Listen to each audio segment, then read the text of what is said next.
अध्यापक गणों को मेरा नमस्कार। आज मैं आपके समक्ष ऐसा विषय रखने वाला हूं जो कि आपके और मेरे जीवन में बहुत ही लाभदायक है।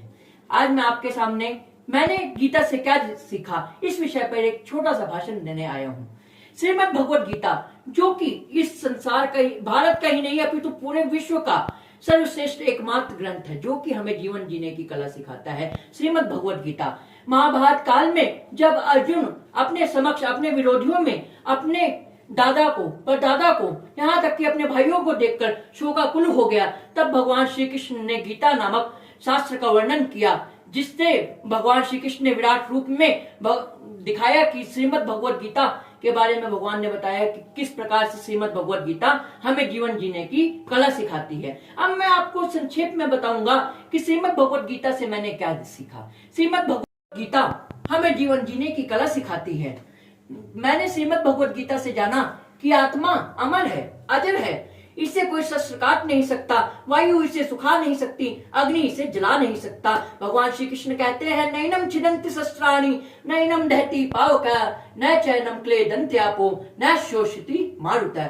भगवान श्री कृष्ण कहते हैं यह आत्मा उस प्रकार से है कि ना तो इसे कोई ऐसा शस्त्र बना जो इसे काट सके, न वायु जो इसे सुखा सके, न जल जो इसे गला सके और ना अग्नि जो इसे जला सके। आत्मा तो अमर है। जिस प्रकार मनुष्य अपने पुराने वस्त्रों को त्याग कर नए वस्त्रों को धारण करता है, उसी प्रकार से यह आत्मा है।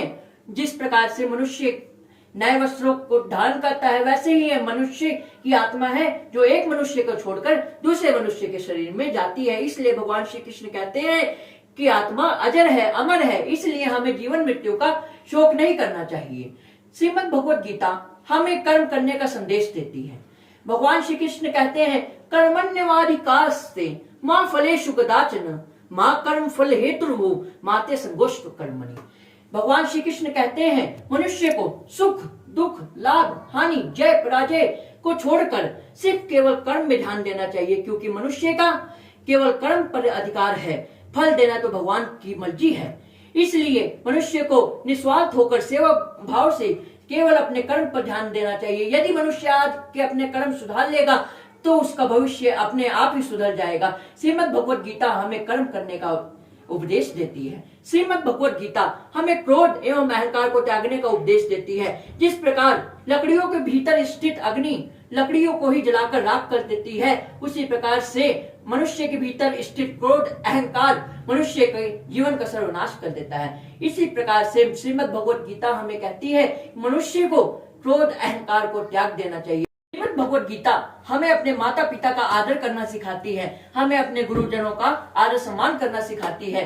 जब अर्जुन महाभारत के युद्ध में युद्ध लड़ने के लिए खड़े हुए तो सबसे पहले उन्होंने क्या किया कि अपने गुरुजनों एवं अपने से बड़ों को की तरफ अपने बाण को रखकर उनको प्रणाम किया और कहते हैं कि आप सभी मेरे अपने हैं, परंतु मेरा धर्म यही है कि इस वक्त मुझे युद्ध करना है।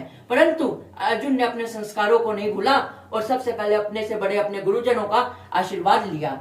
यहाँ तक कि जो मनुष्य अपने से बड़े एवं गुरुजनों का आदर सम्मान नहीं करता, वह व्यक्ति कभी भी जीवन में सफल नहीं हो सकता।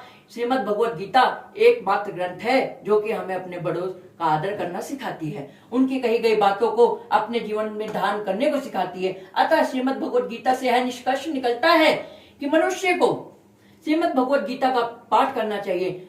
बड़े से लेकर छोटे तक सभी को श्रीमद् भगवद गीता को अपने जीवन में अपनाना चाहिए एवं उसकी कही गई बातों में अपने जीवन में धारण करना चाहिए। तभी मनुष्य का जीवन सकारात्मक रूप से प्रभावशाली बनेगा। धन्यवाद।